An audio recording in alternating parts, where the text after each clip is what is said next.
Vamos a comenzar leyendo capítulo 13 del 1 al 18. Vamos a ver que ya tenemos los aires, por lo menos los simulacros o los intentos de establecer ese gobierno mundial.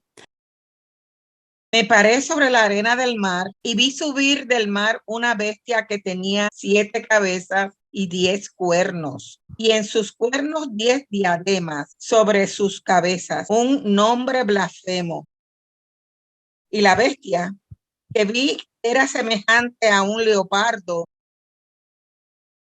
y sus pies como de oso, y su boca como de boca de león. Y el dragón le dio su poder y su trono y grande autoridad. Vi una de sus cabezas como herida de muerte, pero su herida mortal fue sanada. Y se maravilló toda la tierra en pos de la bestia. Y adoraron al dragón que había dado autoridad a la bestia, y adoraron a la bestia diciendo: ¿quién como la bestia? ¿Y quién podrá luchar contra ella? También se le dio boca que hablaba grandes cosas y blasfemias. Y se le dio autoridad para actuar 42 meses.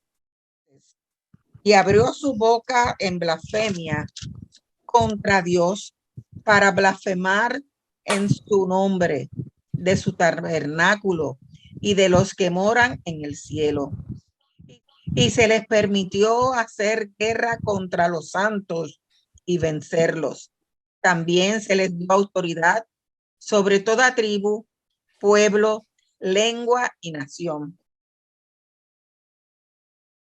Y le adoraron todos los moradores de la tierra, cuyos nombres no estaban escritos en el libro de la vida del Cordero, que fue inmolado desde el principio del mundo. Si alguno tiene oído, oiga. Y si alguno lleva en cautividad, va en cautividad. Si alguno mata a espada debe ser muerto. Aquí está la paciencia y la fe de los santos. Después vi otra bestia que subía de la tierra y tenía 2 cuernos semejantes a los de un cordero, pero hablaba como dragón. Y ejerce toda la autoridad de la primera bestia en presencia de ella, y hace que la tierra y los moradores de ella adoren a la primera bestia, cuya herida mortal fue sanada. También hace grandes señales, de tal manera que aún hace descender fuego del cielo a la tierra delante de los hombres, y engaña a los moradores de la tierra con las señales que se ha permitido hacer en presencia de la bestia, mandando a los moradores de la tierra que le hagan imagen a la bestia que tiene la herida de espada, y vivió. Y se le permitió infundir aliento a la imagen de la bestia, para que la imagen hablase e hiciese matar a todo el que no la adorase. Y hacía que a todos, pequeños y grandes, ricos y pobres, libres y esclavos, se les pusiese una marca en la mano derecha o en la frente, y que ninguno pudiese comprar ni vender, sino el que tuviese la marca o el nombre de la bestia, o el nombre de su nombre, o el número de su nombre. Aquí hay sabiduría. El que tiene entendimiento, cuente el número de la bestia, pues es número de hombre, y su número es 666. Ese capítulo, cuando uno lo lee, a uno le da como temor y dice: wow, la verdad que las cosas se van a poner difícil. El Señor siempre ha cuidado a su pueblo, a los que están en ese momento. pensando que nosotros estamos en los amagos, en estos intentos, nosotros, la posición nuestra, entiendo yo que debe ser mantenernos firmes en la palabra, creer en las promesas del Señor y en lo que ya Cristo ha hecho, y mantenernos firmes mirándolo siempre a Él, sin que las tormentas ni los vientos nos asusten, nos atemoricen, nos hagan temer y nos quiten fe. Mr. Markers hace un bosquejo y lo divide entre B y C. La B es la bestia del mar, del 1 al 10, que leyó Ángela. En esa parte tenemos la descripción de la bestia del mar, que es del 1 al 4, el poder y la autoridad de la bestia, que es del versículo 5 al 10. Luego, en la segunda parte, él lo divide como la bestia de la tierra, que es del 11 al 18. Y él lo divide esa parte en la parodia de Cristo, del 11 al 14, y la marca de la bestia, que es del 15 al 18. Él hace como una descripción de lo que contiene el capítulo. Y en este capítulo, al igual que en el capítulo 12, la palabra dragón es la que establece una conexión entre ambos capítulos, el 12 y el 13, porque Satanás, que es la imagen del dragón, es el que domina la escena.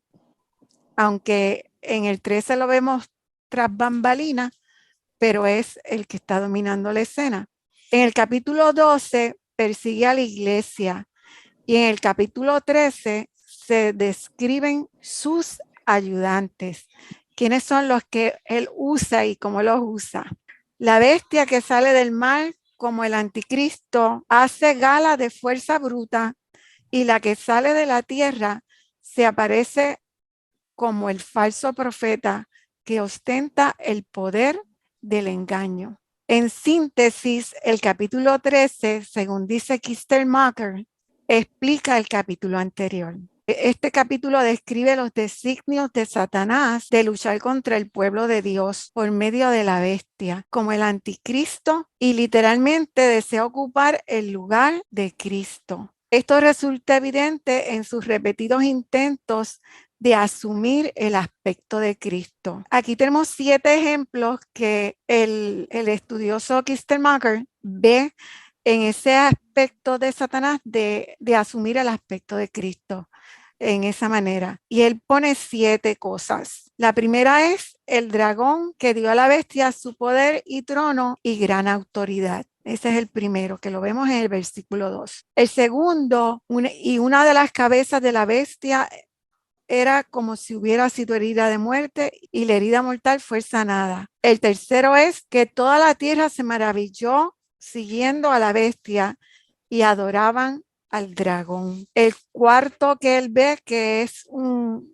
intento de imitar a Cristo, es que recibió autoridad sobre toda tribu, pueblo, lengua y nación. El quinto es, y vi otra bestia que salía de la tierra y tenía 2 cuernos como un cordero y hablaba como un dragón, en el versículo 11. El sexto, y hace que la tierra y quienes moran en ella adoren la primera bestia, cuya herida mortal fue sanada. Y el último, dijo a los habitantes de la tierra que hicieran una imagen en honor de la bestia, que tenía la herida de la espada y con todo vivió. Así que ya ustedes están viendo, asociando en que cada uno de estos se parece a la vida de Jesucristo, y cómo Satanás, el usurpador, el que quiere ocupar su puesto, pues para usurpar a Cristo. Este capítulo también habla sobre los seguidores de Satanás. Notamos la repetición de adorar a la bestia en los versículos 4, 8, 12 y 15.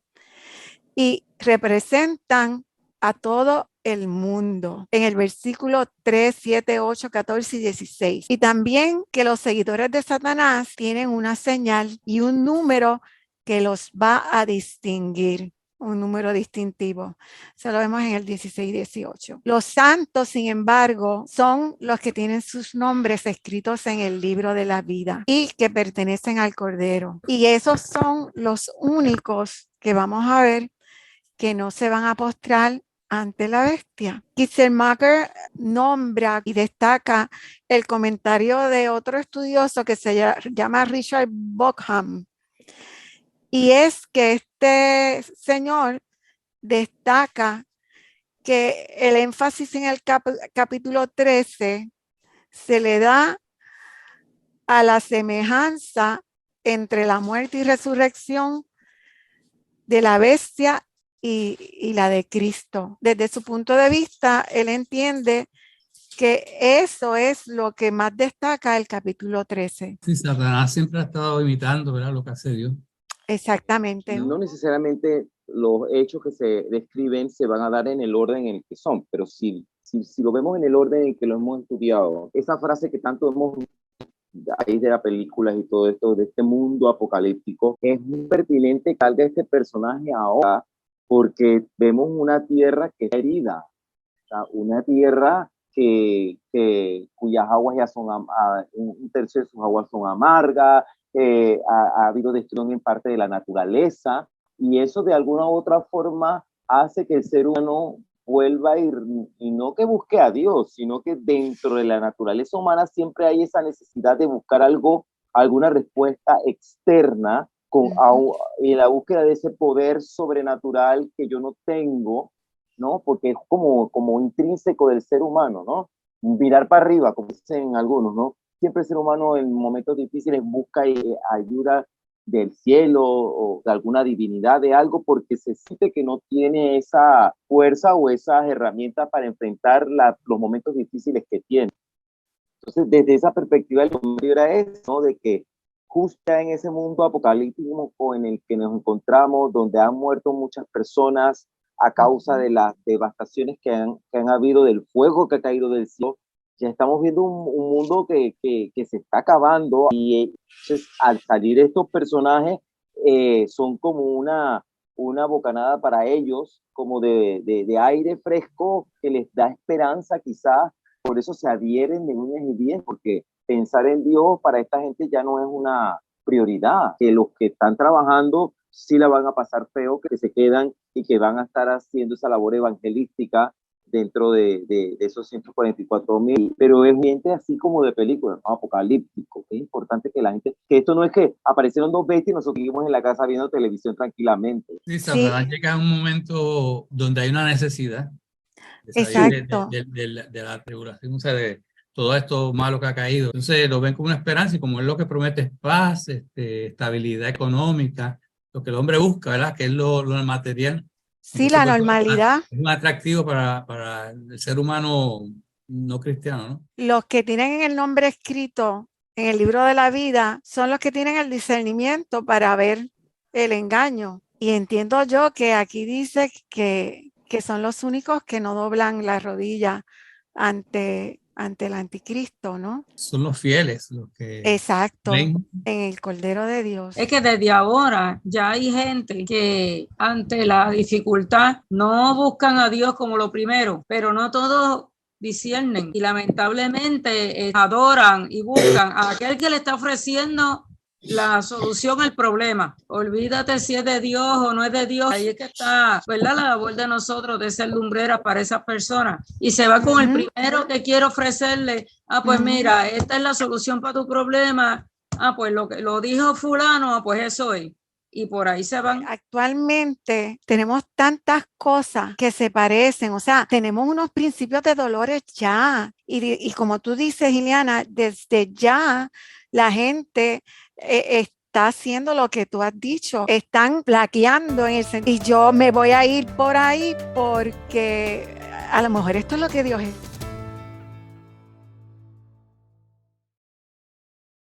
En ese capítulo 12, específicamente en ese versículo 10, dice, porque ha sido lanzado fuera el acusador de nuestros hermanos, el que los acusaba delante de nuestro Dios día y noche. O sea que constantemente había una acusación de parte de Satanás, y Satanás tenía libre acceso al cielo para hacer estas acusaciones contra los cristianos. Y lograr tal vez algún tipo de juicio. Entonces en el 12 dice, el diablo ha descendido a vosotros con gran ira, por lo cual alegraos cielos y los que moráis en ellos. O sea que hay una victoria en el cielo porque Satanás se va afuera y va a la tierra. Va a venir con más rabia a destruir todo lo más que pueda de la tierra. Y eso es lo que estamos en el capítulo 13, ¿no? Estamos en un proceso donde Satanás está utilizando diferentes instrumentos. Está armando su ejército, podemos decir. Su ejército, ¿no? Porque es Sus que... estrategias. Pero comienza con la bestia, que es la que Blanquita estaba diciendo, que habían dos bestias, ¿no? Una era del mar y otra de la tierra. Sí. Y que entonces aquí es donde estamos viendo que sube del mar, ¿no? De la arena. Va subiendo y entonces esta es la que tiene los 10 cuernos, tiene una palabra de blasfemia. El anticristo. Versículo 8 de ese capítulo, adoraron todos los moradores de la tierra cuyos nombres no estaban escritos en el libro de la vida del Cordero que fue inmolado desde el principio del mundo. Entonces luego de aquí es donde me confundo, porque dice, si alguno tiene oído, oiga. Y luego dice el 10, si alguno lleva en cautividad, va en cautividad. Si alguno mata a espada debe ser muerto. Aquí está la paciencia y la fe de los santos. No entiendo el versículo. ¿Cuál es la de? Dice, todo el que esté destinado a la cárcel será llevado. Todo el que esté destinado a morir a espada, morirá a filo de espada. Esto significa que el pueblo de Dios tiene que soportar la persecución con paciencia y permanecer fiel. O sea, que llamada a permanecer fiel, porque va a pasar todo esto. No importa lo que pase. O sea, te van a meter a la cárcel, a muerte te van a matar. Tienes que soportar la persecución, o sea, que va a haber persecución para aquellos que creen, con paciencia y permanecer fiel, aún cuando le puede costar la vida. Y tienes que tomar en cuenta lo que dice Apocalipsis 13:7, que dice, y se le permitió hacer guerra contra los y vencerlos. Probable que dan la vida a causa de estar vendiendo la palabra del Señor para los que quedaron, ¿no? Entonces, los va a vencer, sí. Si el cristiano está presente en la tierra. Estás hablando ahí de los que no fueron raptados. Fíjate que Exacto, venimos, ya van 3 años y medio prácticamente, estamos casi a mitad de la tribulación.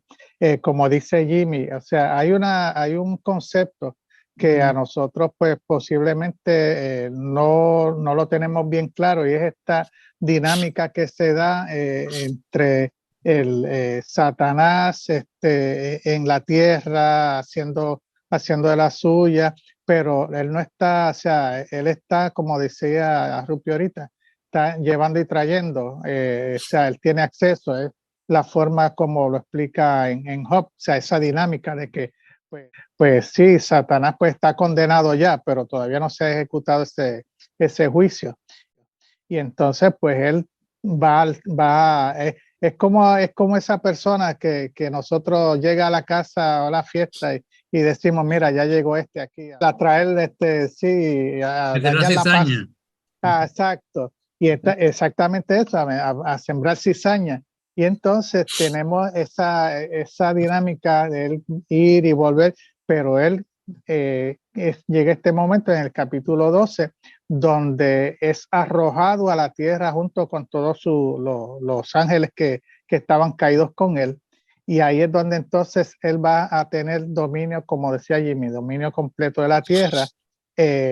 Y pues él va a hacer y deshacer. Y entonces, como mencionaba Blanquita al principio, o sea, Satanás siempre ha querido ser la copia e imitar lo que ha hecho Cristo. Inclusive hay quienes en el capítulo más adelante vamos a ver que hay quienes hacen una comparación entre la Trinidad de Dios y la Trinidad de Satanás, donde Satanás, pues, fíjate, tiene la figura del anticristo. O sea, el anticristo es un hombre y se personifica como Dios hombre, como el Dios hombre, o sea, haciéndose pasar como el Cristo. La bestia, pues entonces quiere hacerse pasar como Dios para que las personas pues lo adoren, como al ver estas obras van a ver que que mata y vence a los cristianos, a los que se han convertido, que no eran cristianos o no se habían arrepentido al momento del rapto, pero quedaron ahí y por la predicación de los testigos y de los 144,000, pues aceptaron la salvación, se han convertido, se han aceptado la salvación, pero están ahí dentro de la gran tribulación. Y esa es la dinámica que se da en ese momento, es donde estamos nosotros. Tenemos que enmarcar esto dentro de los 7 años que va a suceder todo este juicio. Si recordamos los primeros capítulos donde están los sellos, donde se fueron abriendo los sellos, que iba subiendo la muerte, estaba el sello donde están los que están ante el trono pidiendo que se vengue, ¿verdad? Su muerte, que ha pasado con Dios, que no hace nada, acá hablándolo en estos términos así, y se van abriendo los sellos, y si recordamos, cada vez que se abría un sello, era una calamidad peor. Recordamos que cuando vino el caballo del hambre, se dijo que iba a llegar el momento que los que no tuvieran el sello de la bestia no iban a poder tener alimento ni nada. O sea, ya en este capítulo vamos viendo que todas estas cosas que pasaron cuando los sellos se fueron abriendo, cuando viene lo del juicio de las copas y demás, ya está en todo su apogeo. Vemos que también aquí sigue el engaño. La bestia fue herida, o sea, logra salvarse. Esta gente que lo está viendo, ya lo está viendo, pues mira, como su Dios. O sea, Satanás sigue engañando aún, ¿verdad?, a los que están allí, y cada vez logra que le adoren más. Los que no tienen el sello de los que fueron sellados por Dios y protegidos por Dios, que aceptaron a Dios, pues él logra matarlos. Y entonces eso hace que los que están allí, que será ya a lo último los que sigan adorando a Satanás, y donde se convertirá este mundo donde no se va a poder vivir, sigue imperando a lo largo de este capítulo 13. Si lo traemos, yo cuando Ileana estaba hablando pensaba en que en estos 7 años, o sea, esto no partió, ya en el capítulo 13 han pasado muchas cosas, y a través de este tiempo la gente se ha ido acostumbrando, ha ido viendo, vio como hubo un momento donde creían que todo iba a ser paz, donde se construye el templo, y entonces han ido viendo las cosas que han ido sucediendo. Y entonces la gente ya también se ha ido acostumbrando, sobre todo los que van adorando a la bestia, pues cada día le van a adorar más. Y hasta que llegue el momento que los que, como pasó con los 2 testigos que mueren, predicaron y mueren, y así va a pasar con los mismos que queden, que hayan aceptado al Señor en esa época. Entonces lo traía Ileana en el contexto del mundo de hoy, y yo siempre le he dicho a ustedes y siempre recalco que nosotros tenemos que estar bien atentos. Muchas veces recuerdo a Benjamín que él se pasa diciendo, no, porque yo leo noticias de Europa, yo leo noticias de acá para ver cómo está el mundo reaccionando a las distintas situaciones. Miren, es bien cierto, o sea, nosotros estamos en un mundo donde poquito a poquito,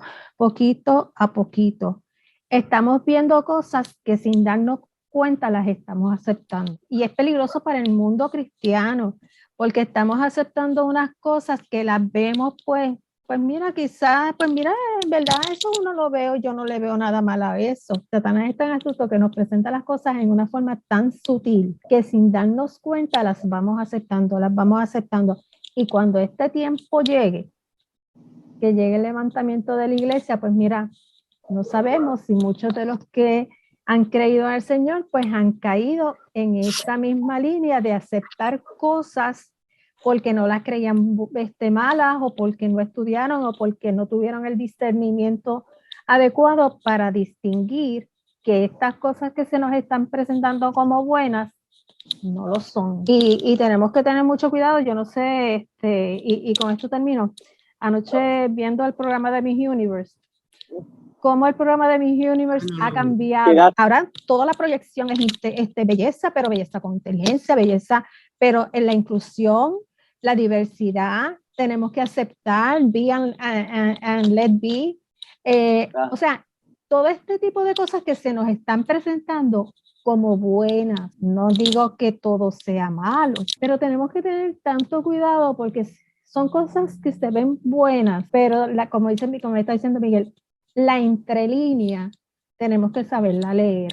Claro. Y no caer en todo este tipo de tendencia nueva que puede parecer buena, pero que nos puede, si nos montamos en esa corriente, no sabemos dónde nos pueda llevar. Y no sabemos si cuando lleguemos a la parte honda, pues podamos saber nada lo suficiente como para poder salir. Es bien interesante, ¿verdad? Este capítulo porque lo enmarco desde el principio de cuando llega este personaje, ¿verdad? Que llegara y cómo estamos hoy en día viendo que sí, que eso va a pasar porque vamos camino a eso por lo que estamos viendo en el mundo. Estamos en un movimiento preparatorio. El mundo se está preparando para esa llegada del anticristo. Los mismos gobiernos con las leyes que están haciendo, ¿verdad? Que son anticristianas, pues va haciendo lo malo bueno y lo bueno malo. Muchas personas que no tienen el discernimiento del Espíritu Santo, pues no entienden y van a seguir la corriente. Mira, en San Juan un día, o sea, hace como varios años atrás, pues se puso un nacimiento en Navidad.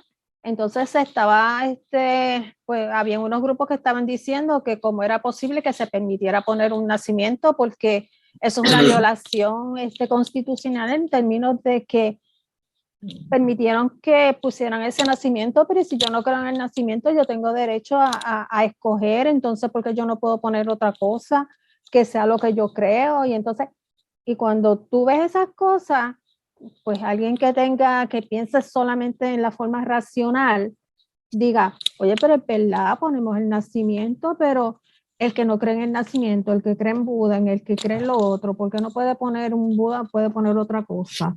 La pregunta es, si ponen un Buda, ¿protestará la gente? Bueno, a lo mejor los que son cristianos protestaremos, pero entonces el otro va a decir, pero tiene derecho a ponerlo porque tú quieres poner lo que tú quieres. Entonces entramos en esa controversia donde llega un momento en que dice, pues vamos a salvaguardar los derechos de todos y no se va a poner nada. Y entonces así se sigue y los jóvenes y los niños que vayan creciendo van a ver lo que está reinando en el momento. Y si no habemos personas que le digan, no, mira, esto es lo bueno, esto es la palabra, ¿qué van a tener? Lo que les enseñe y lo que esté, las enseñanzas que estén en ese momento que no es mejor. ¿Qué conceptos? Por ejemplo, el concepto de democracia, el concepto de derechos civiles, que si va en contra de la palabra de Dios, la democracia puede ser dañina y los derechos civiles pueden ser anticristianos. La gente tiende a defender los derechos civiles y la democracia sin ver qué papel jugaría Dios en diferentes casos. Pero fíjate que ha pasado una cosa muy interesante con respecto a lo que dice Nilda, y es que hay una tergiversación también de los versículos bíblicos, porque también se utiliza y se saca de contexto los versículos bíblicos y se toman aislados, porque una cosa es que tú ames a tu enemigo y tú no le quieras desear el mal, pero yo puedo respetar la diversidad, pero yo no tengo que entenderla, yo no tengo que porque hay principios regidos por la fe cristiana. Yo no puedo renunciar a esos principios porque la Biblia me exige a mí que yo ame a todo el mundo. Pero yo digo, ok, sí, amas a las personas, pero aborreces el pecado. Creo que esa en esencia es, ¿no? No es que yo voy a abrazar todo esto, porque yo vi el concurso ayer y a mí me dejó frío cuando se hizo tanto hincapié en que realmente no hay nada que nos distinga. Todos somos iguales y aquí esta ensalada va a ser con cuanta verdura le echemos y te la tienes que comer porque no te va a indigestar. No podemos renunciar al hecho de que estas personas también tienen necesidades. Lo que pasa es que han buscado satisfacerlas de la manera incorrecta. Yo sí estoy convencido de una cosa, el amor de Dios todo lo transforma. Y yo creo que desde esa perspectiva, ese versículo bíblico me manda a amar a mis enemigos, a las personas que piensan diferente que yo, pero ese amor va a actuar en ellos. Tiene que actuar en ellos de alguna forma que les transforme, si yo lo practico de esa manera tan genuina como el Señor me pide que lo practique. Sí, lo que pasa es que la gente confunde amar con aceptar. Tú puedes amar, pero no tienes que aceptar. Si tú estás en contra de cierta conducta, Tú puedes decir que estás en contra de esa conducta según la Biblia, pero no significa que tú no ames a la persona que esté haciendo esa conducta. Puedes amar a un drogadicto, pero no le vas a llevar la droga para que se la tome. Hay una línea muy fina entre la libertad y el libertinaje. Claro. Y hay gente que se escuda en que si está libre porque amamos a nuestro prójimo, porque le aceptamos. Y yo siempre, cuando alguien me cuestiona, yo digo, bueno, porque yo lo demuestro en que yo no le estoy deseando el mal, no le estoy deseando matar, ni lo voy a ir a matar con mis propias manos. Pues lo estoy amando en desearle el bien, en tratar de compartir las buenas nuevas de Cristo, pero no voy a ser partícipe de su pecado. Todo lo podemos concluir a lo que dice el Señor de que mi pueblo perece por falta de conocimiento. Estudiar la Biblia, punto, leerla. Así podemos saber, ¿verdad?, qué es bien, cuál es el bien y cuál es el mal. Aquel que no estudie la Biblia y no lea la palabra va a estar, puede estar engañado un montón de años y no saber que está, ¿verdad?, que está pecando. Totalmente de acuerdo, pero también tienes que dejar que el Espíritu Santo trabaje, porque el conocimiento es bueno, pero tiene que ir a un lado con eso de dejar que el Espíritu Santo haga su trabajo en mí. Claro, el conocimiento te lo va a dar el Espíritu Santo. Claro, claro, pero tú lees la palabra y hay gente que en la carne lee y se llena de conocimiento, ¿no? Pero no deja que el Espíritu Santo trabaje. Y entonces yo agarro esta Biblia como si fuera un machete y empiezo a cortarle cabeza a todo el mundo. Entonces eso no puede ser, o sea, yo no puedo estar agarrando esto para andar cortando cabeza cuando yo tengo que también hacer un ejercicio de introspección y verificar que el Espíritu Santo me esté guiando para tomar las decisiones correctas y para hacer buen uso de esa palabra, que al final y al cabo no es para castigar a la gente, es para que la gente encuentre esa verdad que yo encontré. Como nosotros estamos estudiando esta palabra, pues así también nosotros debemos de estimular a que otras personas también lo hagan, que busquen, porque no es porque la salvación nos la va a dar el conocimiento, ni porque vamos a ser salvos por lo mucho que estudiemos. Esto es el resultado de querer uno hacer la voluntad del Señor, de querer agradarlo, pero sobre todo tener la seguridad de que lo que estamos haciendo, pues lo estamos haciendo, estamos buscando cumplir la voluntad del Señor. Posiciones y puntos de vista, pues hay muchísimos, pero nosotros tenemos que mantenernos firmes en lo que creemos. Dice el refrán, el adagio de que tú, ¿cómo es atrapas más moscas con miel que con hiel. O sea, y nosotros lo que tenemos es que brindarle a las personas un espejo donde mirarse, donde ellos puedan ver cómo lo que Dios ha hecho en nosotros. Que ellos puedan ver la satisfacción y la paz que nos da el conocer al Señor. No nos toca a nosotros juzgar a quien hace o quien deja de hacer o quien hace las cosas de una forma o de otra, sino nos toca a nosotros pues buscar y que las personas puedan ver en nosotros el reflejo de la voluntad del Señor. He creído y le pido al Señor que si yo en algo pues yo estoy juzgando mal algo, pues cuando tú vas en una guagua de excursión, si tú vas en el asiento del medio y tú no ves más que al que va al lado y tú sabes que la guagua va para un sitio y que tú eventualmente vas a llegar, pero si tú estás viendo, si tú estás al lado de la ventana y tú puedes ver por dónde el camino, la experiencia es distinta. O sea, y pues así me siento yo, como que me moví al lado de la ventana, ahora estoy viendo el paisaje y veo hacia dónde nos estamos acercando. Mucha gente nos va a ver y va a ver nuestro comportamiento, pero y va a decir, esta persona es diferente, pero va más allá de sencillamente ver la diferencia en una persona, sino que como tú, o sea, es tan importante, hay algo más allá, y yo esa experiencia la vivía mucho con mi mamá. Ella se sentaba a hablar con una persona y el tema de Dios salía, pero una cosa...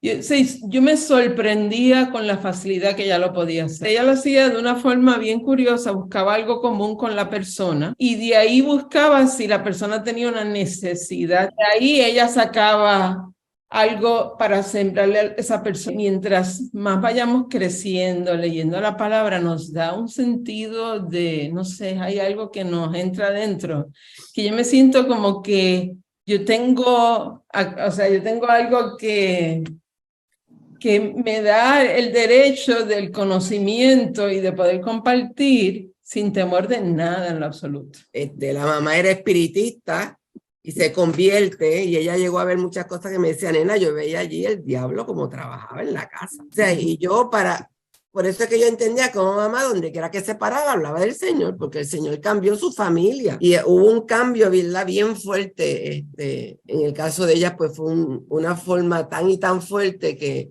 no pueden dejar de hablar del Señor. Y ojalá nosotros pudiéramos tener eso, ¿verdad? Que no podemos dejar de hablar del Señor donde quiera que nos paremos. Pero haremos entonces que el próximo domingo hagamos el capítulo 13. El capítulo 13 vemos que Satanás tiene éxito, ¿verdad?, en conquistar al mundo y que la gente lo siga, pero es que él sigue el mismo patrón de Jesucristo, ¿verdad? El anticristo también, igual que Cristo, murió y luego revivió, y eso creó un impacto en la sociedad. Se lo vieron como un milagro. La otra bestia, que es el falso profeta, viene siendo el papel del Espíritu Santo, y va a crear muchos milagros, va a ser bien poderoso. Está imitando la misma estrategia de Dios, pero usado para su propio dominio. O sea que por eso es que muchos lo siguen, porque él siguió básicamente el mismo patrón de Dios, de mandar a Jesucristo, entonces el Espíritu Santo.